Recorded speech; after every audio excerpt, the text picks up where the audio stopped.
Guys, ito ang aking lunch for today. Yan. Kasi yung fritong isda na yan, pinapapak na. Tinanggal ko yung buntot. Ito guys yung kanin. Medyo may sunog kasama. Pero okay na yun. Laman tiyan din yan. Yan guys.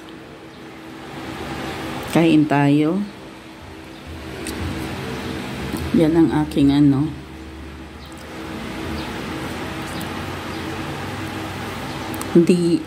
lunch for today, dinner ang gabi.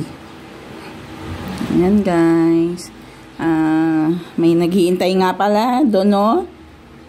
Ito, naghihintay oh. Naghihintay mahulog ng grasya. Eat na ikaw. Eat? Oh, eat na daw siya.